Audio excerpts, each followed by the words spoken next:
Hi, so it's been quite a while since I did a Slimming World update video. I have still been following Slimming World pretty much the entire time, but I just haven't been getting around to doing the video. I'm going to start doing a monthly update, and then I feel like that'll kind of keep me on track more if I know that I have to film a video every single month. So this is the first one, which is going to be my January update. So in December, I kind of had a bit of a bad month. I started off the month really well and I got my 1.5 stone award in the first week of December, but then since I got that award, I kind of just went straight into Christmas mode and I put on half a stone again by the end of the month. So I started 2015 with a 1 stone loss. So yeah, the first week in January, I had put on half a pound, which put me at my half a stone gain for the whole of December, taking me back to a 1 stone loss. The second week I lost 2.5 pounds, so I started off the year pretty well. Once I'd gone back to work, I found it quite easy to get back into plan again because I was in the office and I felt like it was easier to stick to a routine rather than when I was at home all the time.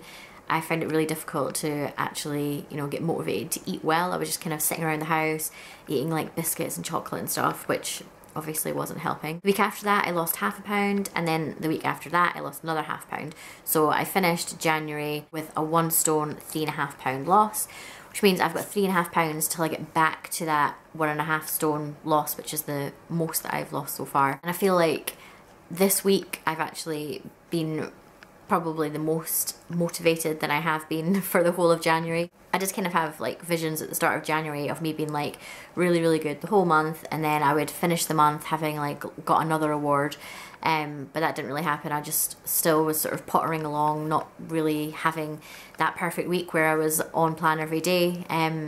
But now I sort of feel like I'm back in frame of mind where I'm like, right, I really need to do this.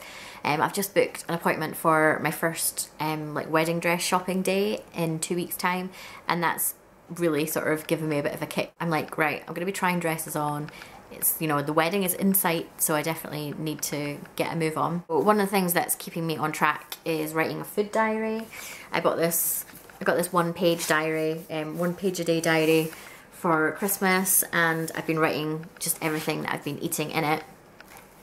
Even if I've not been on plan, I've still been writing in it. So for example, this week, I have been pretty good all week, but we did have a Domino's on Thursday night because I totally fucked up the dinner plans. I had bought us a pulled pork joint thing from Lidl, and for some reason I thought it was a cooked from frozen joint because I've had one of them from Tesco before.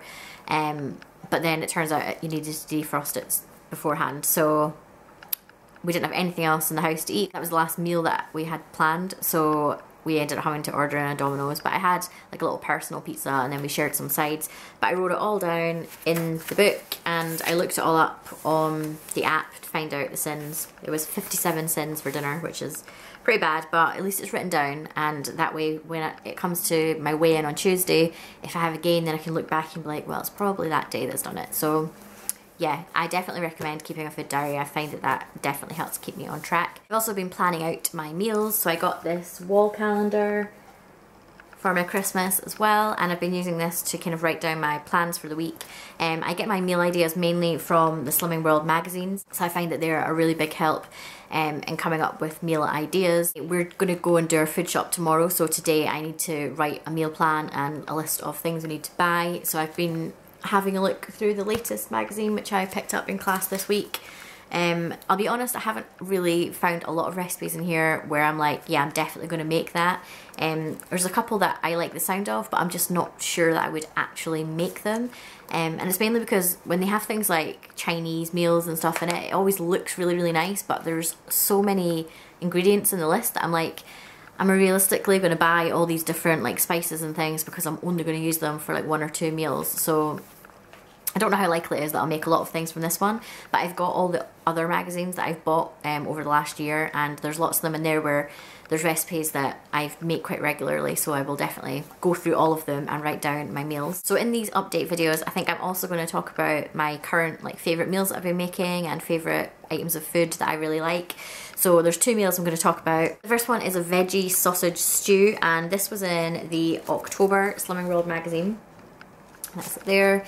I made this last week and ended up using the leftovers for lunch the next day. It was really nice. I made it with the Linda McCartney, the rosemary and thyme sausages maybe.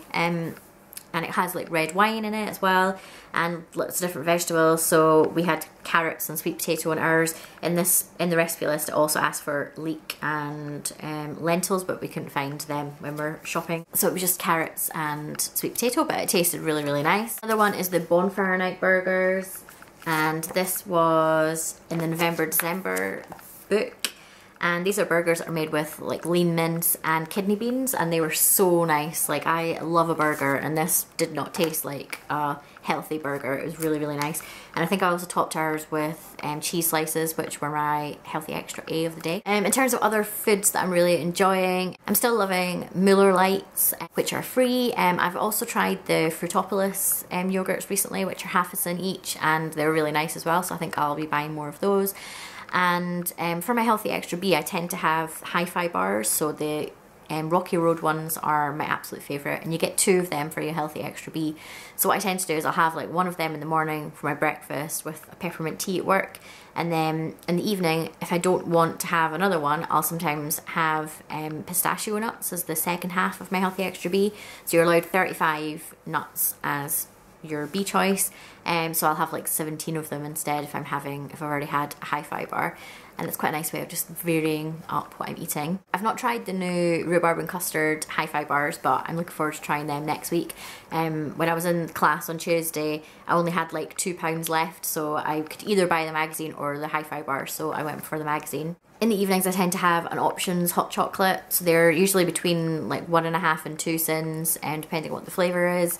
And yeah, so I'll have like one of them and maybe like a fun size chocolate bar. So I tend to buy the ones from Lidl, like the Mr. Choc ones, and they kind of range between 4 and 6 cents, which isn't a lot really. So I can, what I tend, like a typical evening would be me having an Options hot chocolate, a little like fun size chocolate bar, and then the other half of my healthy extra B, so maybe some pistachio nuts or another hi-fi bar, and then like a Mueller Light yogurt, which is free. So yeah, when I am like properly sticking to it, I feel like I am getting enough food. Like, I'm not like starving or anything. It's just that I still have those days where I'll like slip up. The slip up is mainly like dinners, so it'll either be we have the occasional takeaway still, or it'll be like going out for dinner and I struggle to choose something that's on plan, because like if there's something unhealthy on the menu that sounds really nice, then I'm quite likely to choose it over like a salad or something like that. And yes, and sometimes like things like treats in the evening, like if my fiance comes home, like the other day he brought me back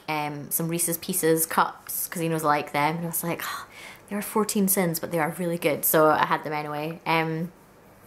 So yeah, it's just things like that I'm not completely always on plan all the time, but I feel like if I have a week where most of the days, like the meals I'm eating, and I'm kind of trying to be not that bad on snacks, then, you know, for me that's me being good. I'm definitely not one of those people that is 100% on it all the time, but I'm still having gradual losses, and I think that's good enough for now. But like I said at the start, I do kind of need to push it a little bit more, so I'm trying to get back into going to the gym, that's one thing, and yeah, also just trying to minimise the off-plan snacking and meals out and that sort of stuff. So yeah, that is my update for January. If you're also someone that makes videos about Slimming World and stuff, then please leave me a link below so that I can watch your videos, because I do find that it helps to keep me motivated as well if I watch like other people's videos, or things like Instagram as well. Like, I'm on that all the time, like looking at other people's meals and things just to get ideas and to kind of feel motivated. And I love seeing like people's progress shots, you know, like pictures of before and after. I get that from the magazines as well. Like, it's really inspiring to read other people's stories. It makes me feel like, right, I want to do this. I want to be one of those people that can post a picture, you know, seeing like a massive change in them. And I think, yeah, doing these monthly videos will hopefully help keep me on track as well. So thanks for watching. I will see you in next month's video. Bye!